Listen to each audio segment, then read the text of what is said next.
بسم اللہ الرحمن الرحیم۔ السلام علیکم تمام سننے والوں کو خوش آمدید میری چینل سچی آپ بیتی پر۔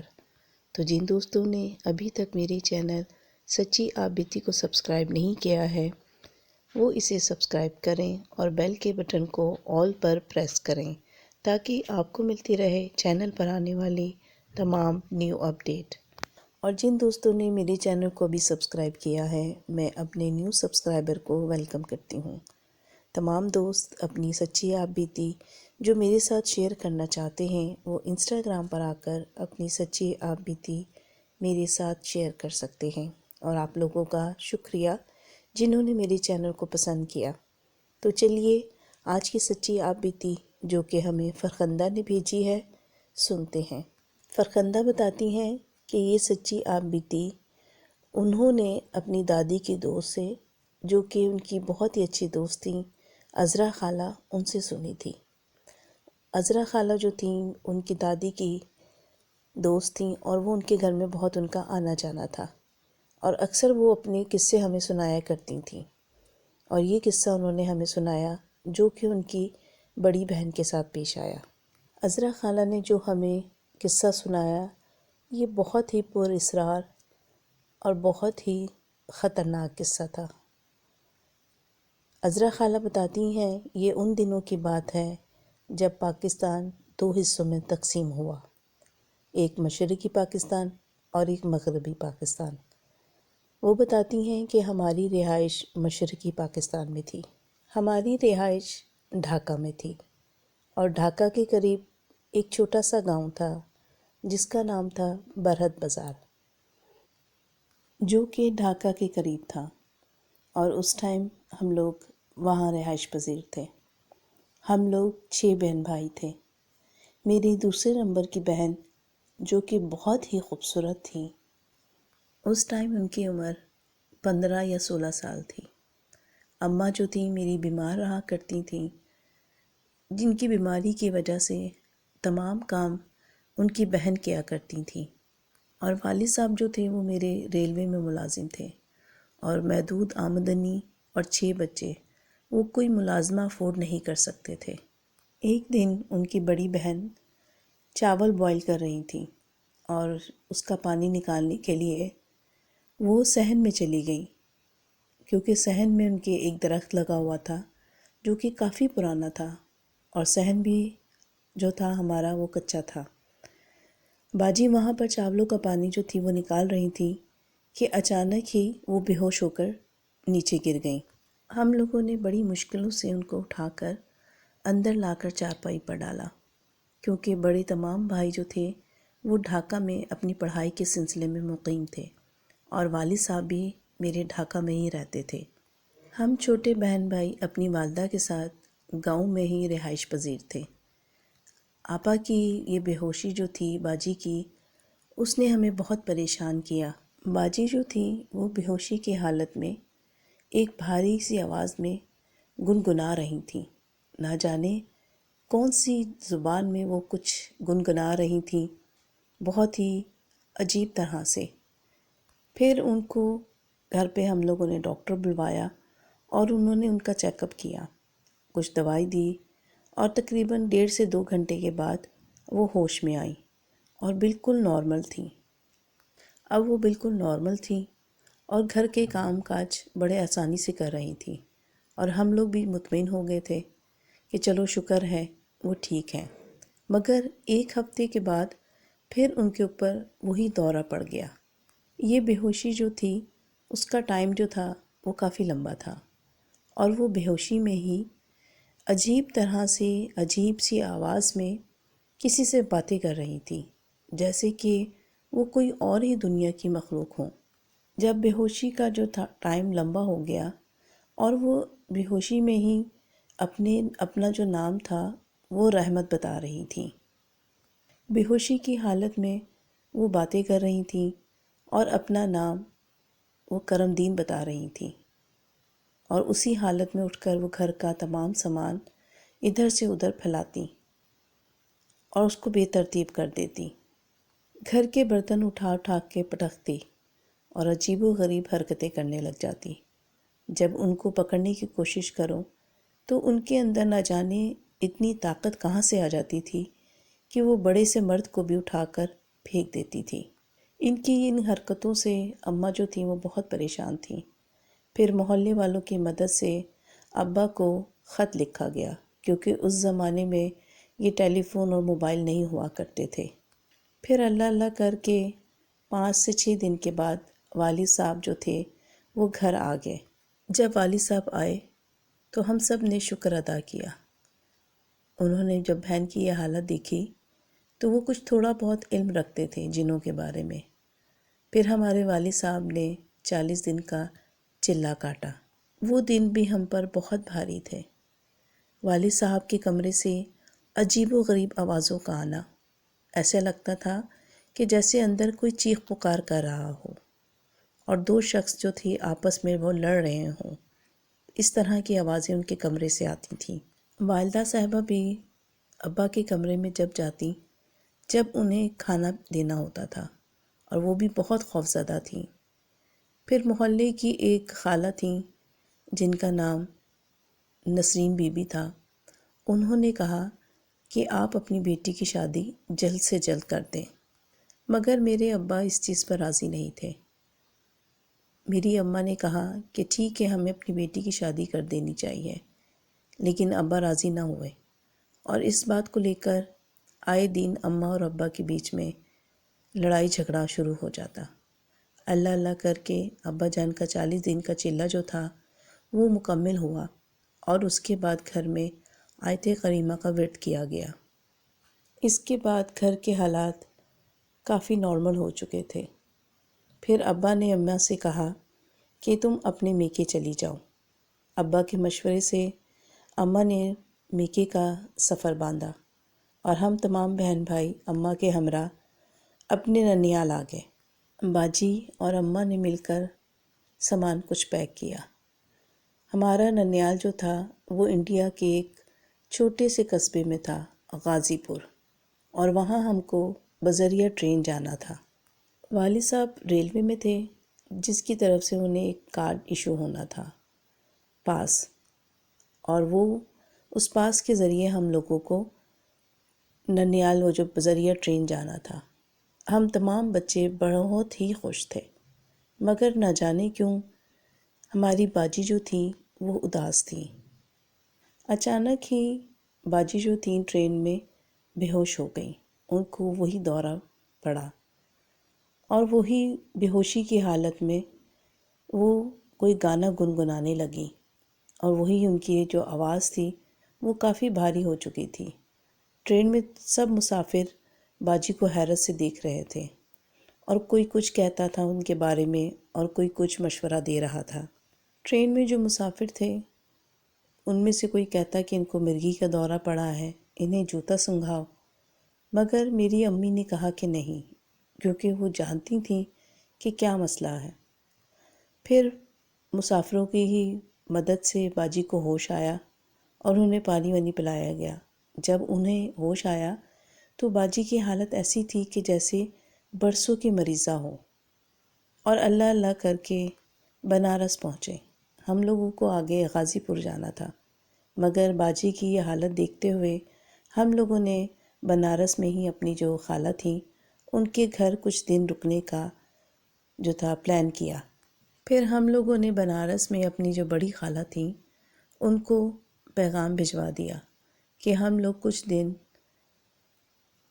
غازی پور میں اپنی بڑی خالہ کو پیغام بھجوایا کہ ہم لوگ بنارس میں کچھ دن چھوٹی خالہ کے گھر قیام کریں گے۔ اور چھوٹی خالہ کے گھر قیام کے دوران باجی کو 3 دورے پڑے، اور اتنا شدید دورہ تھا کہ ان کو ڈاکٹر پہ بھی کیسے لے کے جاتے، کیونکہ باہر جو تھی بارش بھی بہت شدید تھی۔ پھر میرے جو خالو تھے انہوں نے ایک ہندو پنڈت کو بلایا، مگر اس نے بھی معذرت کی۔ اس نے کہا کہ میں دوسرے دن آ کر دیکھوں گا، کیونکہ رات بہت ہو چکی تھی، اور بھاجی جو تھیں وہ بے ہوش تھیں، اور اسی بے ہوشی میں وہی مردانہ آواز میں وہ نہ جانے کون سا نغمہ گنگنا رہی تھیں۔ جو آواز بھی تھی، جو بھی زبان تھی، وہ کسی کی سمجھ سے باہر تھی، کسی کو بھی نہیں سمجھ آ رہا تھا کہ باجی کون سی زبان میں جو تھی نغمہ گنگنا رہی تھی۔ پھر میرے جو خالہ زاد بھائی تھے وہ اٹھے اور انہوں نے باجی کے سر کے اوپر ہاتھ رکھا۔ تو جیسے ہی انہوں نے باجی کے سر کے اوپر ہاتھ رکھا تو انہیں ایک انجانی سی قوت نے اتنی زور سے دھکا دیا کہ وہ منہ کے بل نیچے زمین پہ گر گئے، اور کمرے میں جو تھی وہ لالٹن جل رہی تھی۔ اچانک ہی وہ لالٹن جو تھی وہ اوپر چھت پر جا کر لگی، اور اس کی اتنی روشنی تھی کہ جیسے کمرے میں ہزاروں بلب جل گئے ہوں۔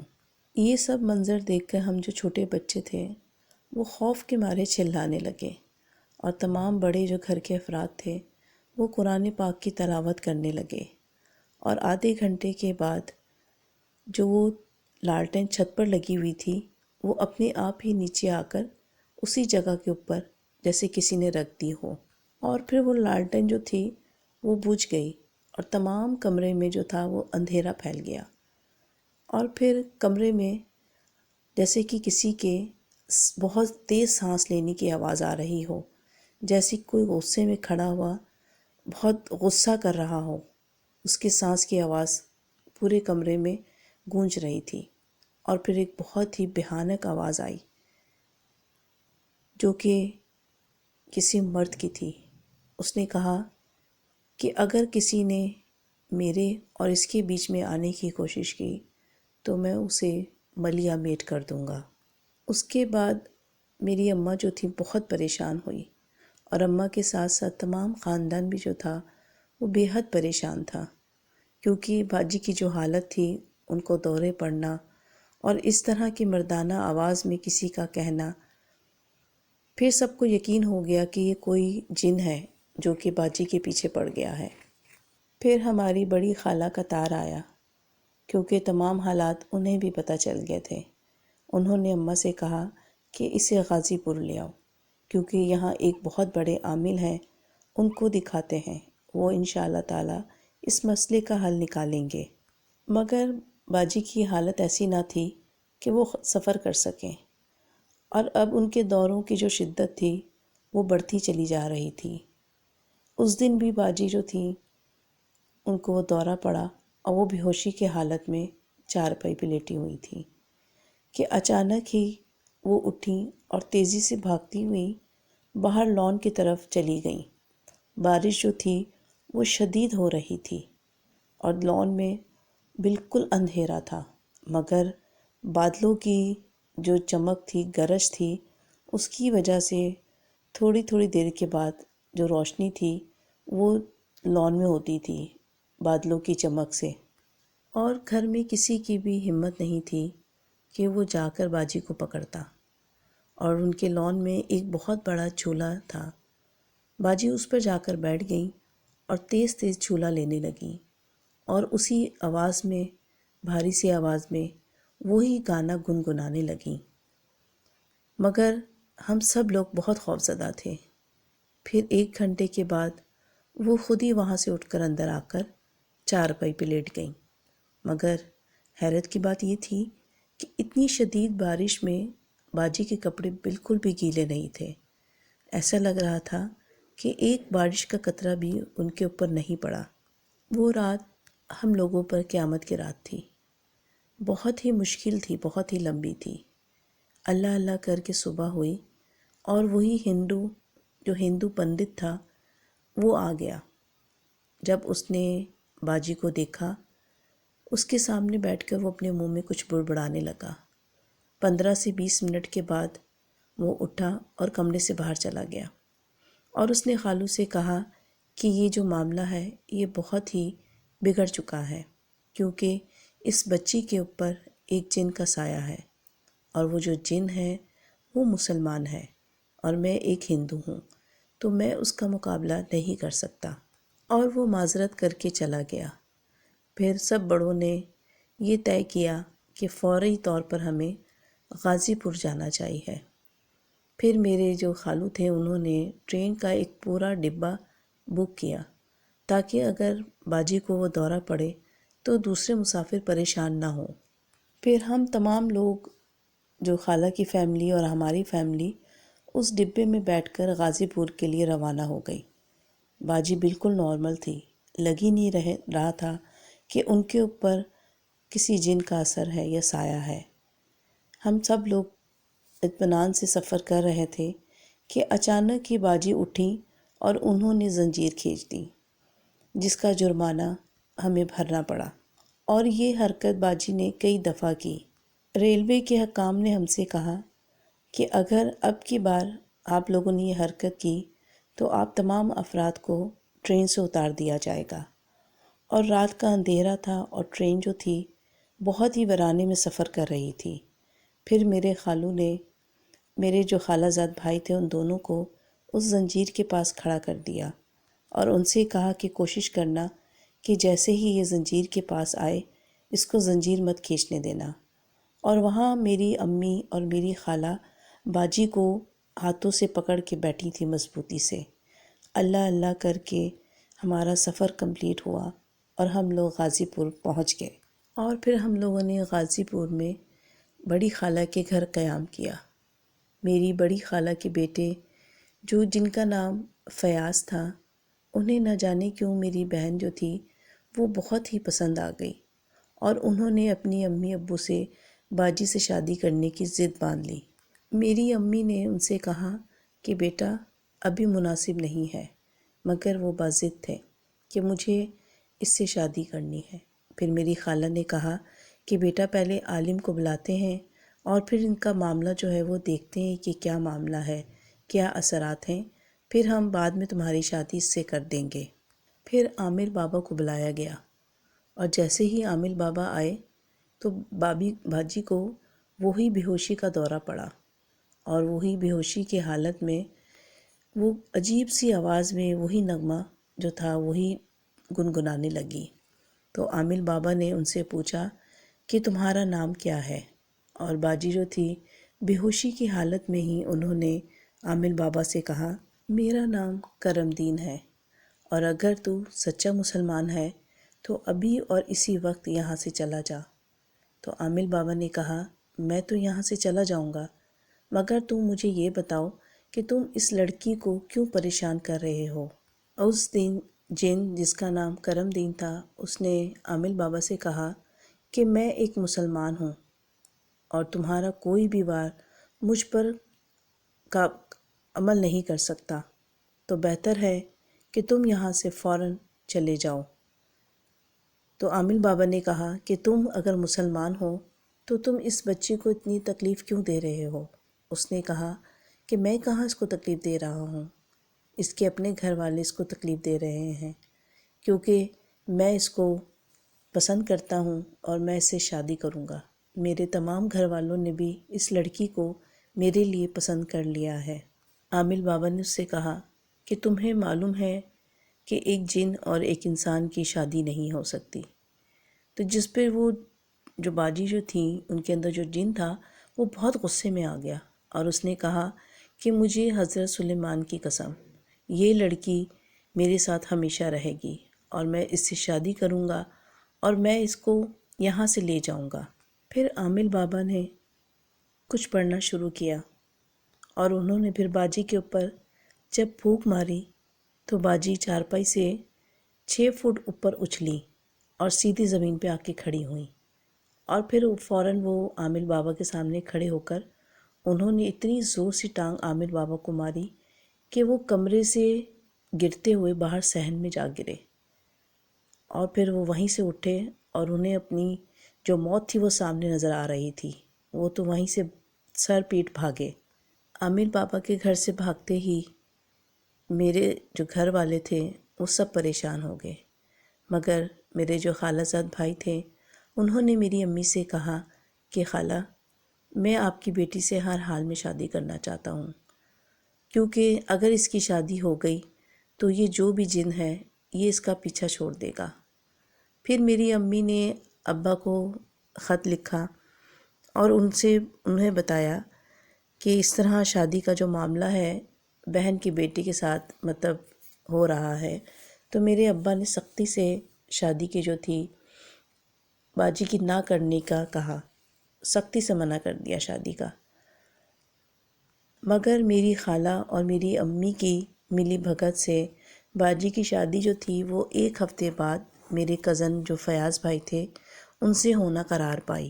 اور جس دن میری باجی کی شادی ہونا تھی اس دن گھر کے تمام برتن جو تھے وہ پورے گھر میں اڑتے ہوئے باہر صحن میں آ کر جمع ہونا شروع ہو گئے، اور پورے گھر میں مٹی کے تیل کی خوشبو آنے لگی۔ ایسا لگ رہا تھا کہ جیسے پورے گھر میں کسی نے مٹی کا تیل چھڑک دیا ہو۔ جب گھر کی یہ حالت دیکھی گئی تو تمام بڑوں نے پھر سر جوڑ لیا اور انہوں نے مشورہ کیا کہ کیا یہ شادی کرنا ٹھیک ہے یا نہیں، مگر دوسری طرف فیاض بھائی اور ان کے ابا جو تھے وہ اڑ گئے اور انہوں نے کہا کہ شادی جو ہے وہ آج ہی ہونی ہے۔ پھر میرے خالو نے تمام گھر کی صفائی کروائی اور انہوں نے کہا کہ شام میں ہی نکاح ہونا ہے، مگر دوسری طرف باجی کی یہ حالت تھی کہ وہ صبح سے جو بے ہوش تھیں ابھی تک انہیں ہوش نہیں آ رہا تھا۔ اللہ اللہ کر کے جب شام ہوئی تو گھر میں ایک اور قیامت ٹوٹ پڑی۔ خالو میاں جو بالکل ٹھیک تھے اچانک ہی ان کا انتقال ہو گیا، اور وہ جو نکاح تھا وہ ویسے ہی ٹل چکا تھا اور گھر میں موت کا سما تھا۔ تمام گھر والے خالو کی اچانک موت پر غم زدہ تھے۔ پھر 3 دن کے بعد میرے وہ کزن جنہوں نے باجی سے شادی کرنے کی ٹھانی تھی ان کا ایک کار ایکسیڈنٹ میں ان کی جو ٹانگ تھی وہ ٹوٹ گئی، اور پھر اسی دوران میرے والد صاحب نے پاکستان کراچی میں سعود آباد میں ایک گھر لے لیا تھا، اور ہم تمام بہن بھائی جو کہ ہم لوگوں کا پاسپورٹ جو تھا اس کی بھی میعاد ختم ہو چکی تھی، اور والد صاحب نے ہمیں کراچی پہنچنے کا کہا، اور اب باجی کی طبیعت بھی کافی بہتر تھی۔ جب ہم لوگ اپنے گھر میں شفٹ ہوئے ہمیں گھر میں آئے ہوئے 1 ہفتہ ہوا تھا کہ اچانک ہی باجی کو وہی دورہ پڑا، اور اب کی بار باجی تو جو تھیں وہ مسلسل 3 دن تک بے ہوش رہیں۔ کوئی حکیم، کوئی ڈاکٹر، کوئی فقیر بھی کچھ نہ کر سکا۔ چوتھے دن جا کر باجی کو ہوش آیا، اور پھر 2 مہینے کے بعد ہماری خالہ جو تھیں وہ اپنے بچوں کے ساتھ ہمارے گھر آ گئیں، اور ہم لوگ بہت خوش تھے۔ ہم چھوٹے بچے ان کے بچوں کے ساتھ مل کے کھیلتے تھے اور بہت خوش تھے کہ چلو ہمارے کزن ہمارے پاس آ گئے ہیں۔ ایک دن ہماری باجی نے ہم سب چھوٹے بچوں کو 1-1 روپے کا سکہ دیا اور مجھ سے کہا کہ جاؤ تمام بچے، وہ سامنے فیاض بھائی لیٹے ہوئے ہیں، ان کی طبیعت ٹھیک نہیں ہے، آپ تمام بچے جا کر ان کو دباؤ۔ ہم لوگ 1-1 روپیہ سکہ جو تھا وہ پا کر بڑے خوش تھے۔ باجی نے کہا جاؤ ان کے بدن میں درد ہے، ان کو جا کر دباؤ، اور میں یہاں کھڑے ہو کے تم سب کو دیکھتی ہوں۔ ہم سب خوشی خوشی ان کے پاس گئے اور جا کر ان کو دبانے لگے، اور میں نے یہ دیکھا کہ باجی ہمیں جو تھے ہاتھ کے اشارے سے اوپر اوپر کرتی تھی، اور ہم اوپر اچھل اچھل کر ان کے اوپر گرتے تھے، اور تقریباً 5-5 فٹ جو تھے ہم لوگ اوپر اچھل کر فیاض بھائی کے اوپر چھلانگیں لگا رہے تھے۔ اور پھر شام میں پتہ چلا کہ فیاض بھائی کا انتقال ہو گیا ہے۔ ہم بچے تھے، ہمیں نہیں پتہ تھا کہ ہم نے انجانے میں کون سی بڑی غلطی کی تھی۔ ہم لوگ کہنے لگے ہم نے تو ان کی اتنی خدمت کی تھی تو وہ کیسے فوت ہو گئے۔ ہمارے چھوٹے ذہن تھے، اس بات کو ہم نہ سمجھ سکے کہ ہم لوگوں نے کیا کام کیا ہے، کیونکہ شام میں باجی کی اور بھائی کی منگنی ہونا تھی۔ وہی گھر میں قرام مچ گیا، ہر آنکھ اشک بار تھی۔ جوان موت، وہ بھی اچانک۔ کچھ لوگ دبے لفظوں میں یہ بھی کہہ رہے تھے کہ یہ کارستانی اسی جن کی ہے۔ بہرحال تمام لوگوں نے اس کو اللہ کی رضا سمجھا، اور پھر ان کو کھوکھرا پار کے قبرستان میں سپرد خاک کر دیا گیا۔ پھر ان کے سوئم کے بعد خالہ نے یہاں سے جانے کی ضد باندھ دی، اور وہ کہنے لگیں کہ اب میں 1 منٹ بھی اس گھر میں نہیں رہ سکتی، مگر میری اماں نے ان کو سمجھایا کہ تم ابھی مت جاؤ، مگر وہ بضد تھیں۔ پھر اچانک ہی باجی جو تھیں وہ کمرے میں آئیں، ان کی آنکھیں لال ہو رہی تھیں اور ایسا لگ رہا تھا کہ جیسے وہ بہت غصے میں ہے، اور وہی مردانہ آواز میں انہوں نے خالہ سے کہا کہ بہتر یہی ہے کہ تم اب یہاں سے چلی جاؤ۔ اور پھر خالہ جو تھیں وہ ایک جہادیدہ عورت تھیں، وہ سمجھ گئی تھیں کہ کیا معاملہ ہے، اور وہ نہیں چاہتی تھیں کہ کوئی اور ہلاکت ہو۔ انہوں نے فوراً ہی انڈیا کا سفر باندھا اور وہ وہاں کے لیے روانہ ہو گئیں، اور اس کے بعد باجی جو تھیں بالکل نارمل ہو گئیں، اور پھر یہ جو تھی ان کی طبیعت کئی مہینوں تک بالکل صحیح رہی، جیسے کہ وہ ایک عام روٹین میں اپنے کام کرنا۔ پھر اس کے بعد ان کو دورہ نہیں پڑا کافی مہینوں تک، اور کچھ دنوں سے تو باجی بہت ہی نارمل لگ رہی تھیں، جیسے کہ ان کے ساتھ کبھی کچھ ہوا ہی نہ ہوا۔ اور وقت اپنی رفتار سے گزرتا رہا۔ 2 ماہ کے بعد باجی کے پاس اچانک ہی نہ جانے کہاں سے اتنے زیورات اور میک اپ کا سامان اور کئی نئے نئے کپڑے جو تھے ان کے پاس آ گئے، اور اب باجی وہ زیور پہن کر، نئے نئے کپڑے پہن کر ہم گھر والوں کے لیے اچھے اچھے کھانے بناتی تھیں۔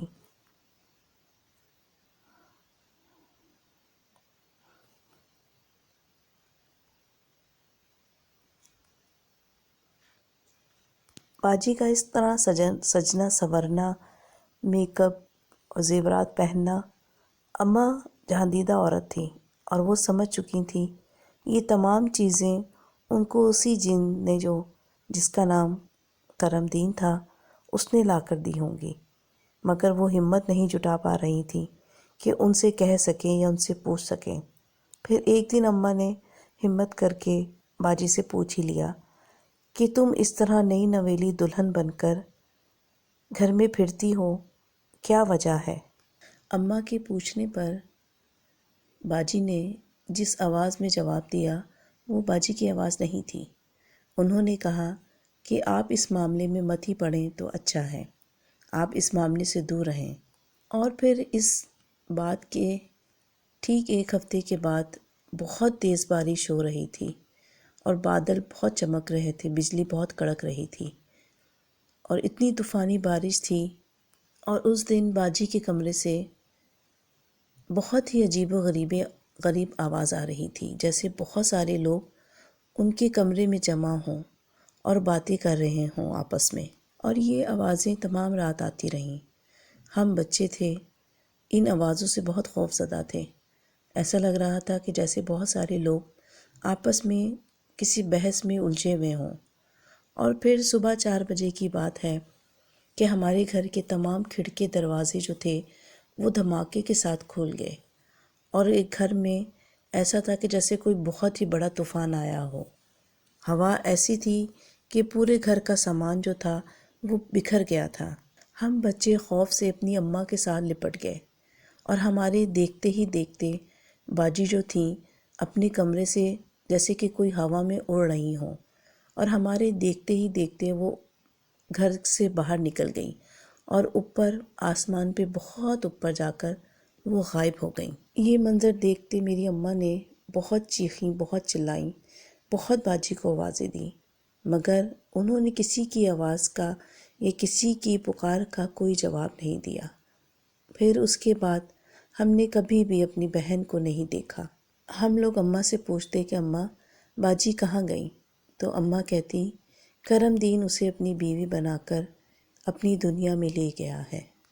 پھر جب ابا کو پتہ چلا، بھائیوں کو پتہ چلا، تو وہ لوگ بھی آ گئے، مگر کہاں ڈھونڈتے، کہاں رپورٹ کرواتے، ان کا کوئی پتہ نہیں تھا۔